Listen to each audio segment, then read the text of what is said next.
Hello, N4H&H here, and look, from BalUn Designs in Denton, Texas. So I'm going to be opening up this box here, and we'll see what's in it. Well, what do you think? A BalUn maybe? Well, let's just see. Been on order for a couple of weeks. So let's see what we have here.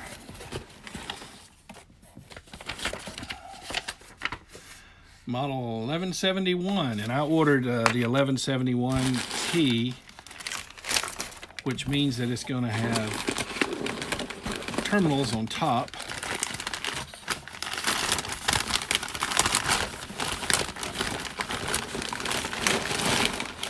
Here we go. Okay, so I was advised by Robert at BalUn Designs that this is the best BalUn for a doublet. And of course, if you watched my previous video about my antenna tuner, the Palstar antenna tuner going out on me, and I've been using the Elecraft, but I've been using it with the 1-to-1 BalUn from BalUn Designs, which is a 50 ohm 1-to-1. Now, the reason I was using that is because, well, the 4-to-1 BalUn that was inside my Palstar tuner took care of the doublet before. But Robert at BalUn Designs says this is the way to go for a doublet. And it says it's a 1-to-1, but if you look at the literature online, it is 97 ohms input and output, which you don't get too hung up on that.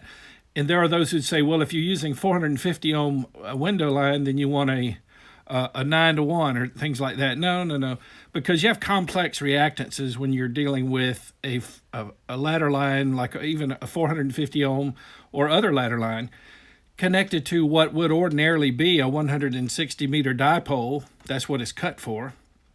And if I fed it with coax, it would be resonant at approximately 1.9 megahertz. However, it's not fed with coax. So it's not 50 ohms going to approximately 73 ohm feed point. So it's very complex. So we'll see how this does. Robert at BalUn Designs told me this is the way to go for a doublet. It has dual core, as you can see written right there, but also, again, 97 ohms 1-to-1, and it's a 5 kilowatt rating. Now, don't get hung up on that 5 kilowatt thinking, well, that's way overkill. It's not, because that's not really based on how much power you're running.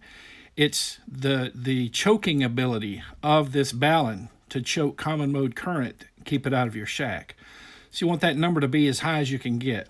Okay, well, so I'll get this thing hooked up and when we'll run some tests. Just hang on. Okay, so this is the new BalUn. The old one is disconnected. There's my window. Of course, you know, if you've watched my previous videos, I go through the window over the top. See, let the window down, bring this window line in, and then when I'm finished, I'll just push the window back up on it. Okay, so I'm going to go ahead and hook these, hook the wire here to these two posts, and I'll be right back. Let me see if I can film this one-handed. I'm not going to crimp the wire into these ring terminals here just yet because I'm just testing. So I've just got them wrapped around the post, and then I'm going to use this nifty adjustable wrench plier to tighten these up, and then I'll run some tests. Okay, before I transmit to it, I'm going to use the antenna analyzer here, and we'll see where it might have some natural resonance. So I'm going to center up at 15 megahertz and search plus or minus 15 megahertz. All right, and here we go. Look at that, 1.66 at 1.6 megahertz, 1.62 at 12.4, 1.53 at 20.5, and a 1.06 at 28.9. So some natural resonant points there, natural resonance points, and I could probably trim the coax a little bit and shift those up if I wanted to. But, you know, that's what the tuner's for. So we'll see now what happens with the tuner. Okay, N4H and H back, and so I have the new BalUn hooked up, the 1-to-1 97 ohm, model number 1171T, because I've got the terminals on top, and the 450 ohm window line is connected. Let me pan over so you can see.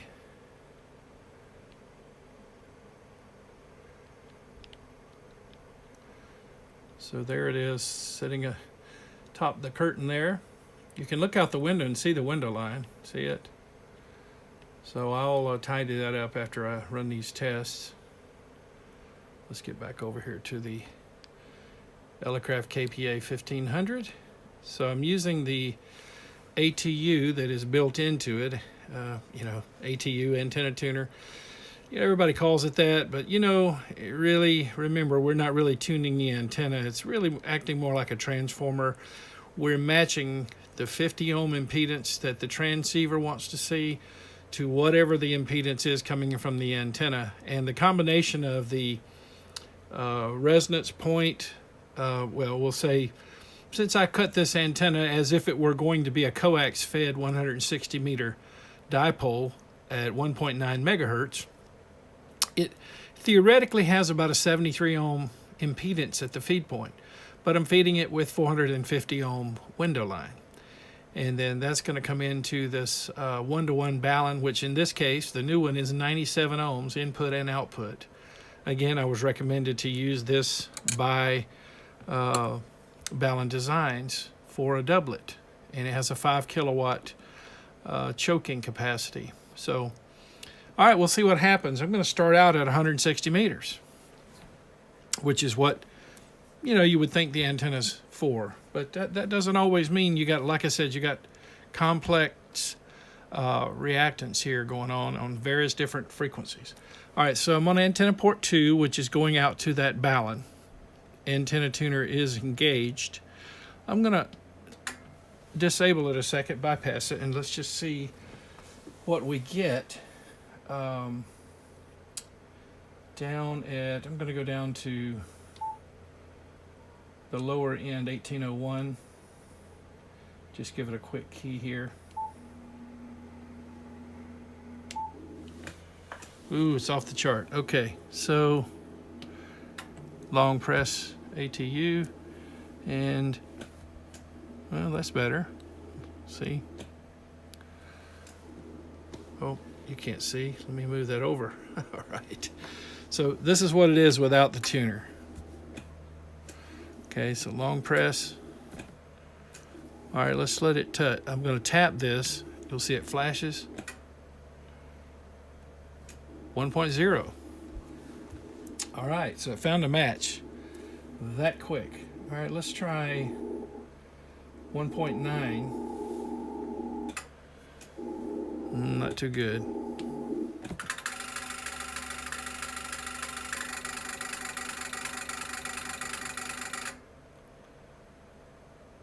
.4. Well, that's certainly not going to work. I'm going to try 1850. Well, it's already found a decent match, 1.4. See if it can do any better.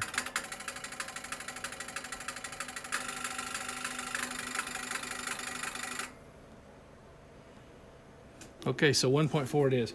So it's usable on 160 meters down in the CW portion of the band, but not up in the sideband portion. I don't do a lot of 160 anyway, so if it does well on the other bands, I may leave it like this.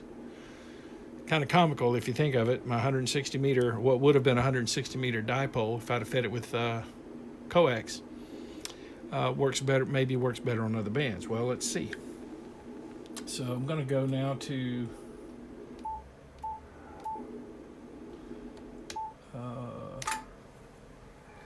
so I'm going to go to 80 meters or 75. Let me tune down to the bottom end. 3501.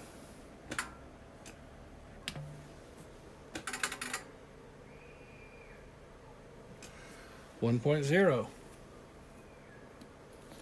Now I'm looking over here at the meter you've seen before. The software tells me what my limitation is at that frequency, and at that frequency, okay, it can give me a 1.0, but my power output limit is 395 watts using the internal tuner in here in the KPA 1500. You may remember from the previous video I shot about this, about my Palstar antenna tuner giving up. And I'll eventually get it repaired. But the tuner in here has to be derated anytime it has to match more than a 3-to-1 ratio. So here we are at 3997. Well, 1.0. And it says I can run a full 1800 watts. Well, if that were legal.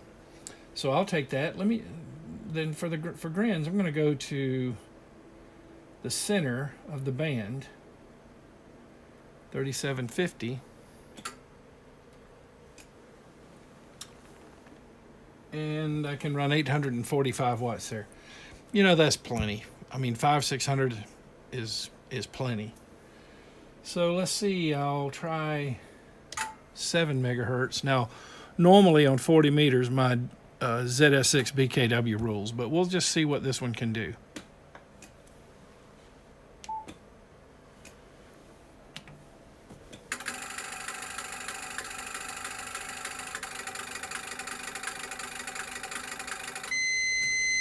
Okay, that means no match. See, it faults, so it can't match 40 meters.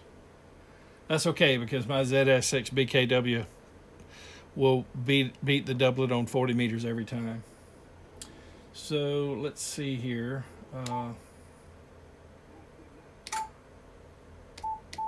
30 meters.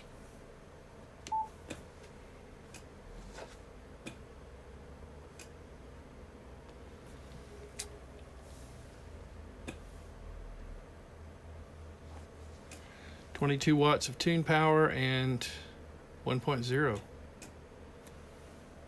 Wow. Okay, 30 meters is good.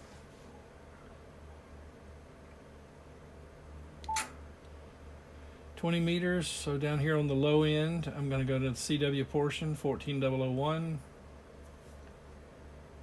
Don't hear anybody. Let's see, I'll give it a quick key. Okay, see if it can do any better.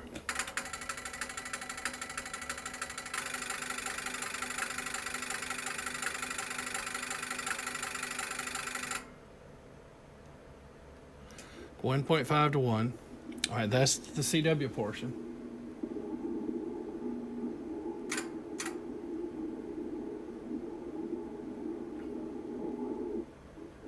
Here's the high end. It's already found, it looks like. 1.0. And I can run 1195 watts there according to the software.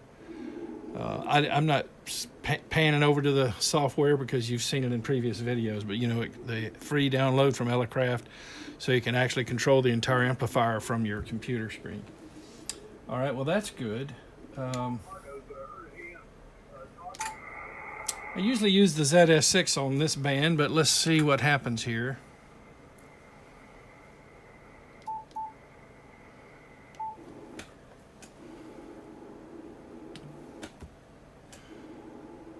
.0, and I can run 1440 watts if I want here, so that'll work too.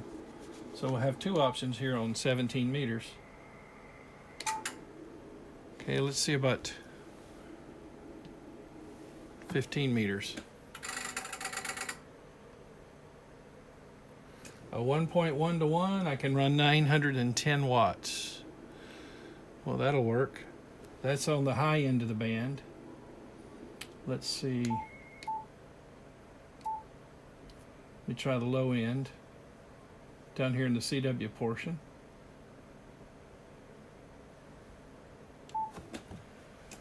Ooh.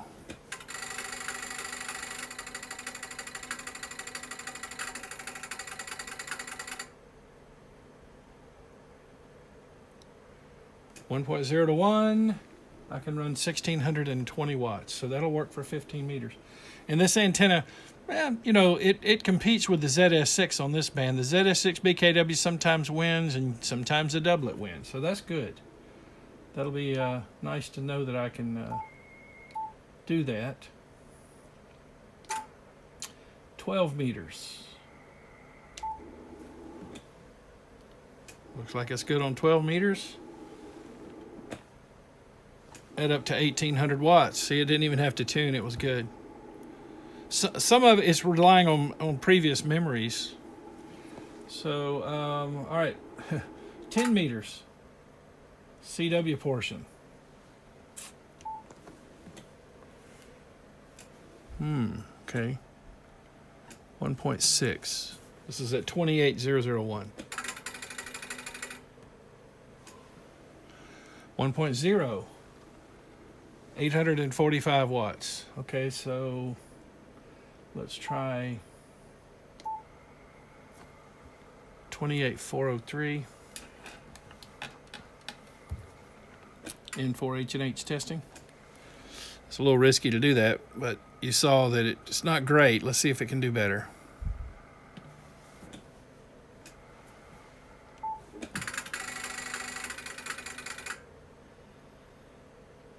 .2, and I can run 1,195 watts there. Okay, up here in the FM portion, 29.6. 1.0, and I'm allowed 1,320 watts there. Okay, so just for grins, let's see what happens if I go to 6 meters. Here's the FM portion. 1.1, 1,440 watts. CW portion. Ooh, let's see if it can do better. Okay, 1.1, 1,320 watts. That'll work.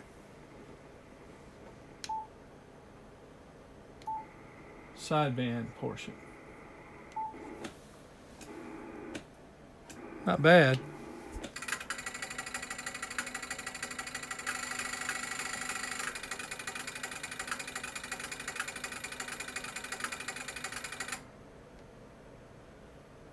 .1 and 1,320 watts. So it's good for 6 meters as well.